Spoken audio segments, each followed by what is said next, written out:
Hi everyone, welcome back. So today we're going to be talking about exercise, most importantly, how to get moving. Exercise can be really difficult to incorporate into your daily life if you're thinking, I have to go to the gym, I have to, run 10 miles today, but I'm going to show you some really easy ways to incorporate exercise into your daily life in ways that you won't even realize you're doing it, and some great tips to trick your kids into exercise too. So getting started, why do we want to exercise? We covered this a little bit in the basics, but I thought I'd go over it. So exercise is great for the body. It prevents chronic disease, diabetes, stroke, heart disease, cancer. A lot of these things can be prevented, or if you already have them, they can be alleviated a little bit by exercise.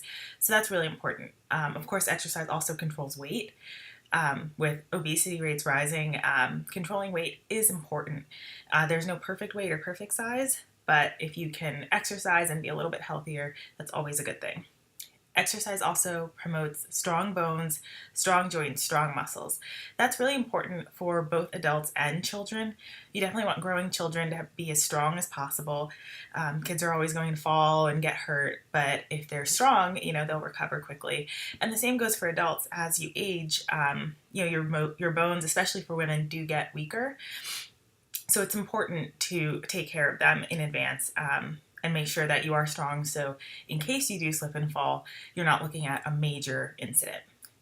And lastly, exercise improves sleep, which again is important for adults and children.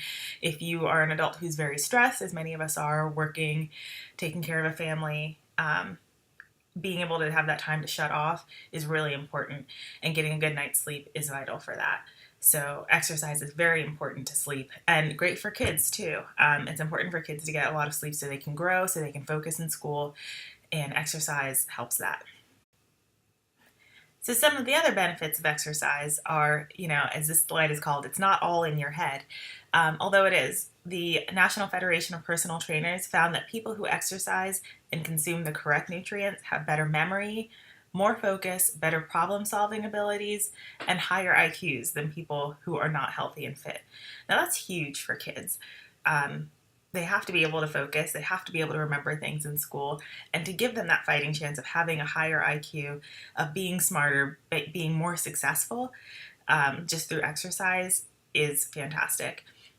And one of the best ways to promote brain fitness is to exercise your body. They also found that there was a lower incidence of social and psychological disorders. So anything from personality disorders, depression, bipolar disorder, ADHD, those things were either lower in incidence or they weren't as bad for kids who exercised, and for adults who exercise too. So if you have any of those disorders or your children do, exercise can be a great way to alleviate some of those symptoms. So how do you get started? Exercise can be daunting. As I said in the beginning, a lot of people think they have to jump right in, they have to join a gym. That's not really necessary. And what I always say is start slow. Build activity into your daily life. So even if it's just taking the stairs instead of the elevator at work, getting off the bus one stop earlier and walking the rest of the way, parking in the back of the parking lot and walking a little further into the store. Any of those little things are going to add up, and it's going to make jumping into exercise a lot easier. Yard work, if you have a yard, is also great. Even just cleaning your house, vacuuming, dusting, all of those things, anything that's going to burn calories and break a sweat is considered exercise, and it's a great start. The government, the President's Council on Fitness, recommends 30 minutes a day of walking for adults and 60 minutes a day for children, 5 times a week. And that's what they consider exercise. So if you can get in half an hour a day of walking, and like I said, just parking further away or taking the stairs, all of those little minutes can build up. And same for kids, 60 minutes a day for kids. You know how much energy kids have. That's really nothing. That's a drop in the bucket. Kids are going to be running around, so that's great. Even just exercising during commercial breaks, I've found can, a commercial break is usually about 5 minutes. And if you're watching an hour-long show with 5 commercial breaks, you've gotten almost all of your exercise time in right there. So how can you trick your kids into exercising? I've heard a lot of great tips. I have a friend who, when her kids are packing up their toys and cleaning up their room, she has them do 5 jumping jacks every time they put a toy in the bin, which is genius because the kids don't really want to be cleaning, so if they can do anything else to delay it for a few seconds, they're happy to, and they don't even realize that they're getting the exercise in. As you can see in this collage, there's some other things that you can do. You can, for adults, go out dancing with your friends. Kids, turn on some dance music, let them dance around. They love that. Rollerblading, bike riding, swimming, all of those things. You can rent bikes, you can rent rollerblades. A lot of public pools are free. So those are things that don't cost a whole lot of money. And, you can do them right outside. You don't have to join a gym. You don't need a lot of equipment. You can see here there's a father and a son walking and 2 friends walking.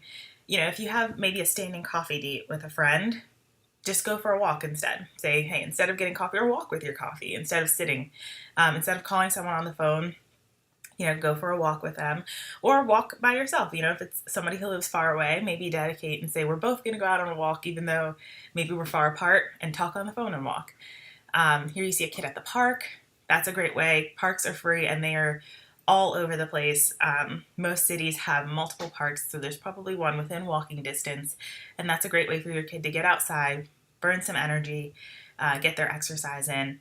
And if you live in a cold climate, skiing, snowboarding, a lot of ski resorts will have programs where kids can come and ski at a discount, maybe through their school or through an organization, Boys and Girls Club, or a church if you belong.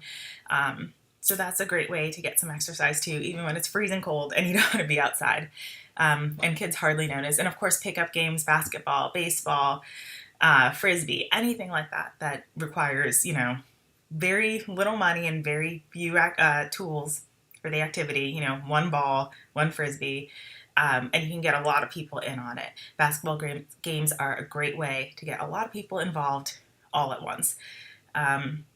And it's fun. Again, you play basketball for an hour, you don't even realize that you were exercising, and you've gotten your workout in.